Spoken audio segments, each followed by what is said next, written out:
What's up, Nerd Fam? You're tuned in to Podcasting While Nerdy, the only show where comic book debates turn into full-on therapy sessions.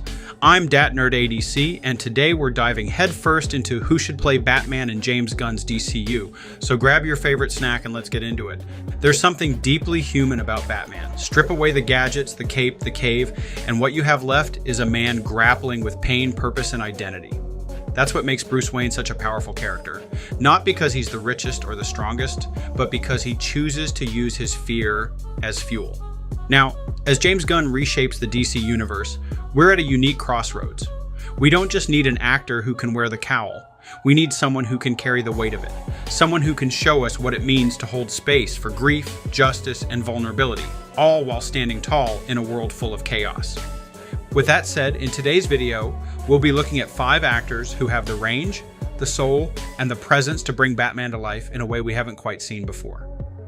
1. Jake Gyllenhaal. There's a kind of Batman that doesn't need to scream to be heard. A Batman who wins hearts, not just fights. Gyllenhaal could give us that.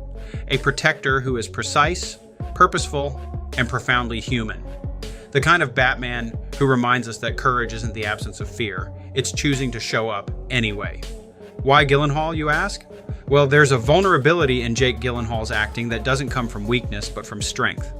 He understands the power of being fully present in a moment, even when that moment is uncomfortable or fractured. That's the kind of inner resilience we need in Batman. We've seen actors take on Bruce Wayne with a certain stoicism, a need to keep the emotional armor just as intact as the physical one. But Gyllenhaal? He has the emotional agility to show us what it means to carry trauma and still choose purpose over despair. If you look at Prisoners, his character slowly unravels and yet keeps pushing. Or in Nightcrawler, where ambition and emptiness live side by side, you see a man who knows how to inhabit contradictions. All of this matters because Bruce Wayne is full of them. He's a billionaire who dresses like a vigilante, a grieving son who refuses to let go of his childhood pain, a man who says he doesn't need anyone yet surrounds himself with allies, quietly relying on them more than he admits. Gyllenhaal also brings a sense of grounded physicality to his roles. He trains hard, sure, but it's never for show. The evidence is in service of character, not ego. That humility is rare. It's easy to picture him as a Batman who doesn't posture or growl through scenes, but instead operates with calm precision, more Miyagi than muscle. Imagine a scene where Alfred challenges Bruce on his isolation, and Gyllenhaal responds not with rage, but with a tired, hollow sigh. A look that says, "I'm trying, but it hurts." That's the Batman who grows. That's the Batman who learns. And that's the Batman who resonates. Also, let's not forget, Jake Gyllenhaal almost was Batman once. He was reportedly on the shortlist when Christopher Nolan was casting for Batman Begins. That means the idea of Gyllenhaal in the cape isn't just fan fiction, it's history coming full circle.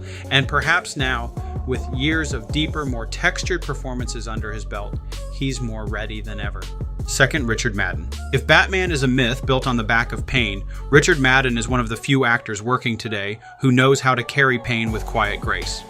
There's something in the way he moves through a scene, controlled but haunted, like he's constantly bracing for something that's already happened. That's exactly the kind of emotional layering Bruce Wayne demands. You can't fake that kind of stillness, the kind that comes from someone who has known loss and learned to live beside it, not beyond it.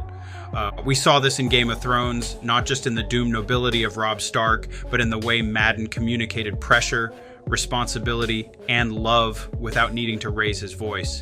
There's dignity in how he falls apart. That's a trait we don't often associate with superheroes, but we should. Because underneath the cape and cowl, Batman is someone constantly breaking and rebuilding himself. He never stops. He just learns to fail forward. Madden's emotional restraint is what makes him so compelling.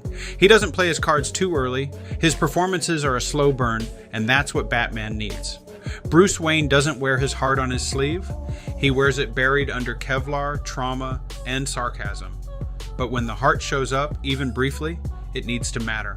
Madden has the ability to make small moments hit with weight. A flicker in his eyes, a falter in his voice, that's how Batman reveals himself, not with monologues, but with micro-expressions. Now think about what this would look like under James Gunn's direction. Gunn isn't afraid to dig into characters' emotional contradictions. His version of Batman likely won't be a loner cliche. It'll be a man reckoning with who he's become and what's still left to heal. Madden's portrayal could reflect that process beautifully.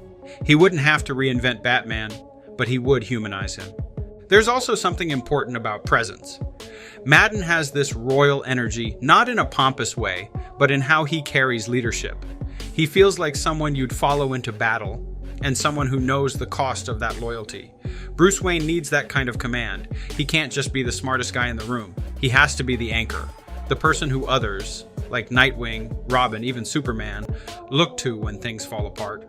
Madden wouldn't have to act like the leader. He already is one. Physically, he fits the part. He has the build, the jawline, the silhouette, but that's secondary.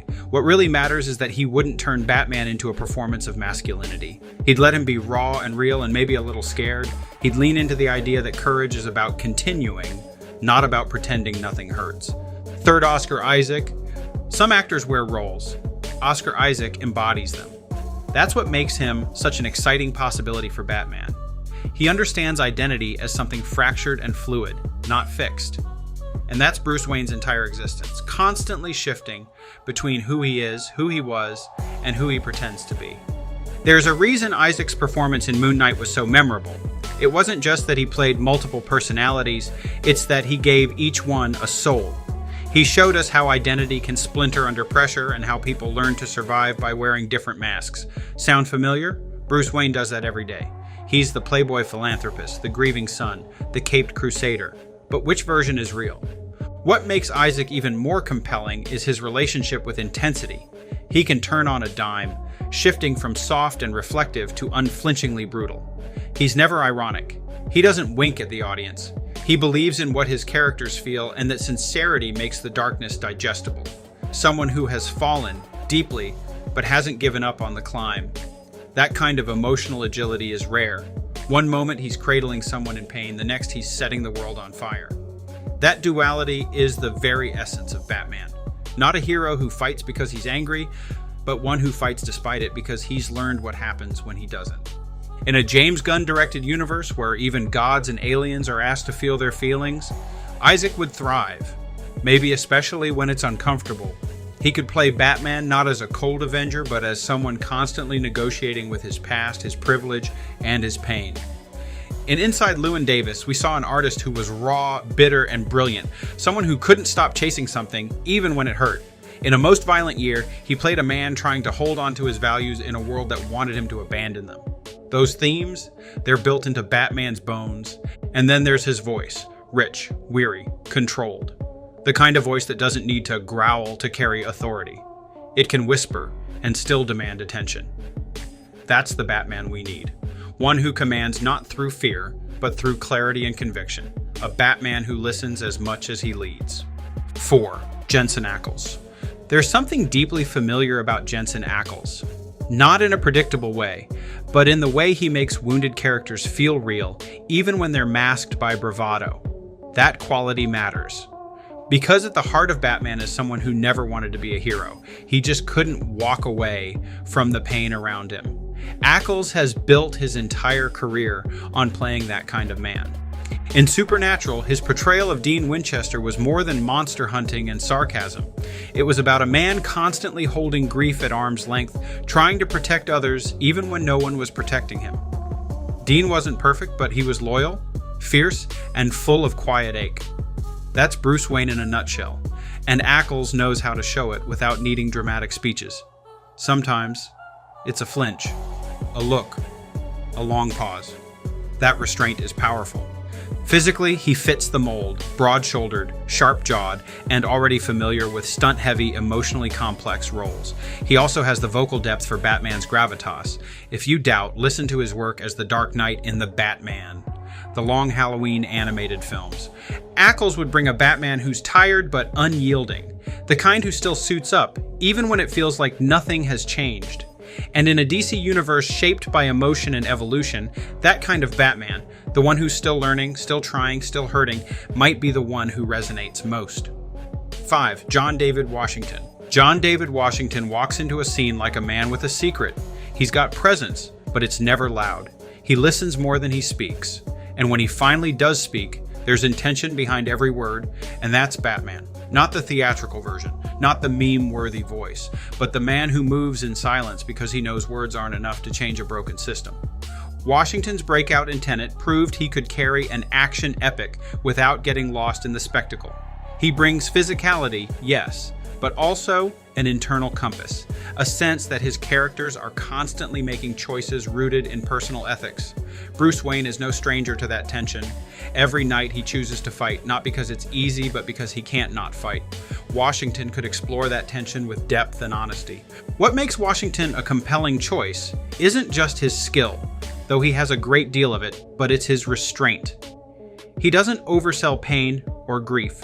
He doesn't over-explain. He holds. He allows space for the audience to lean in.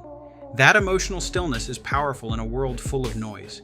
In Gunn's DC universe, which will likely prioritize character development over shock value, Washington could carve out a Batman who's thoughtful, strategic, and emotionally awake.